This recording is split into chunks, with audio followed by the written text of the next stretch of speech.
Halo para pro, salam sehat. Aku Pro Kapten Paul Meratus. Kali ini aku mau sedikit bercerita tentang pengalaman yang aku lakukan, pengalaman yang aku alami dalam mengikuti pertemuan-pertemuan yang diadakan oleh Promonity, yaitu Pro Kongres. Para pro semua tentu tahu perjalanan hidupku diawali dengan pertemuan di Batu pada bulan Oktober tahun 2024. Tapi yang mungkin belum banyak pro semua ketahui bahwa keputusan itu ku ambil dari keterbatasan. Tapi keputusan itu yang diajarkan oleh Brother Astri selaku leader yang mendampingku dalam mengikuti SLU waktu itu, dan Coach Parlo juga yang selalu mensupport, dan para pro leader, pro kapten yang lain juga, bahwa aku harus mengambil keputusan, membuat keputusan yang kuat. Waktu itu kondisi keuangan tidak memungkinkan, bahkan aku harus berada di pedalaman pada saat acara itu mau dimulai.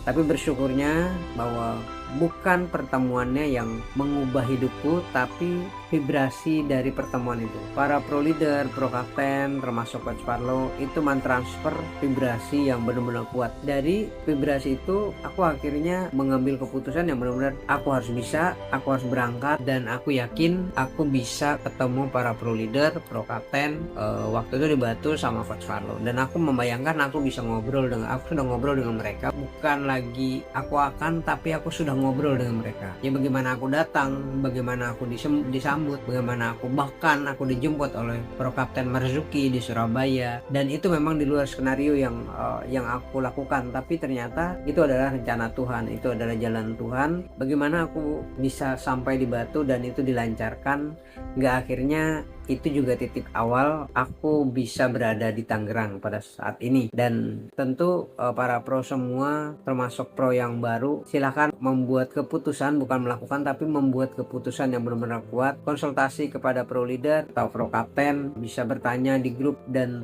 tentu keinginan itu harus benar-benar dibentuk dari diri kita sendiri. Karena sekalipun pro leader, pro kapten, Coach Parlo itu tidak bisa membuat kita bergerak kalau bukan diri kita. Itu yang aku alami, itu yang aku rasakan, dan pertemuan-pertemuan yang dilakukan oleh Promonity, Pro Kongres itu mengubah banyak orang yang tadinya skeptis, yang tadinya pendiam, yang tadinya pemalu. Akhirnya mereka bisa mengubah dirinya menjadi versi terbaik. Sekalipun bukan terbaik menurut orang lain, tapi menjadi versi terbaik untuk diri mereka sendiri, termasuk diriku. Itu yang aku alami, itu yang aku rasakan, dan itu pula yang membuat aku semakin yakin bahwa kita harus terhubung secara langsung dengan para pro leader, pro kapten, Coach Parlo. Memang di grup kita selalu terhubung ya,